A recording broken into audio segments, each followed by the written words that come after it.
En què consisteix aquesta acció?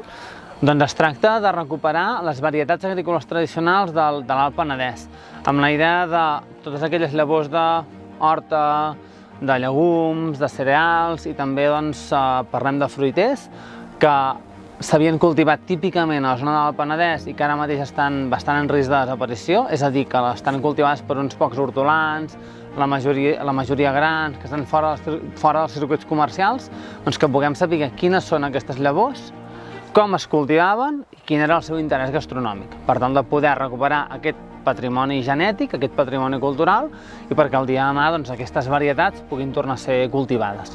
Per què és important recuperar, conservar i promocionar el cultiu de varietats tradicionals? Pensem que a dia d'avui l'agricultura està restringida amb cada cop menys varietats. En els últims 100 anys s'han perdut el 75% de les varietats tradicionals a nivell mundial.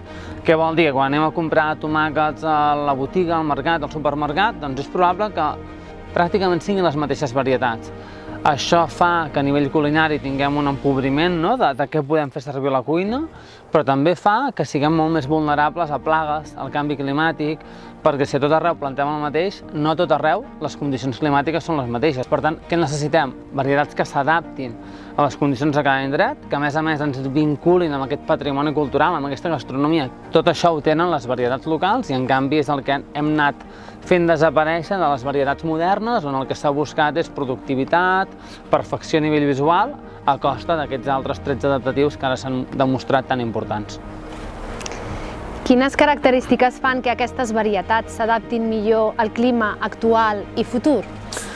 A vegades la gent ens diu una varietat tradicional, molt bé, estava adaptada al clima de fa 50 anys, però quan el clima canvia, aquesta varietat tampoc no estarà adaptada.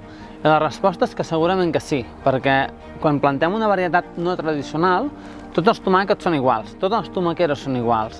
Què vol dir això? Que si el clima li va bé per totes, però que si el clima no li va bé, no va bé per cap, no tenen la capacitat d'adaptació, són totes massa iguals com per poder adaptar-se. Una varietat tradicional es caracteritza per ser més heterogènia, per això quan anem a una botiga i comprem tomàquets tradicionals, no n'hi ha dos que siguin iguals, s'assemblen, però no són bessons, són germans. El fet que tinguin aquesta variabilitat genètica fa que quan el clima canviï sempre hi haurà aquella planta que davant d'unes condicions de calor extrema produirà més o serà menys sensible a l'aranya roja.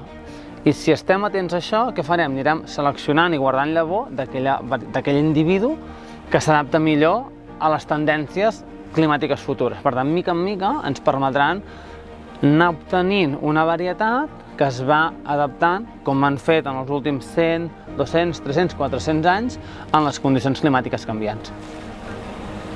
Quina és la funció d'un banc de llavors públic?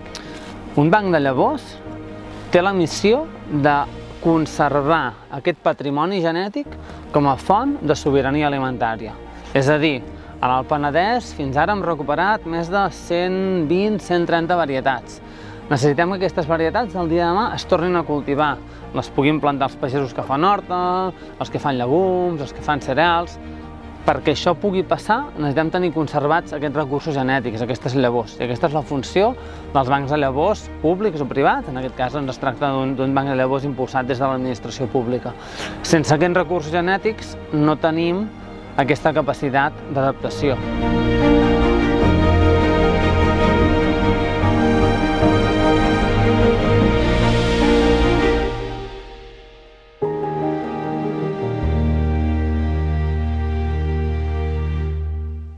Amb el cofinançament de la Unió Europea.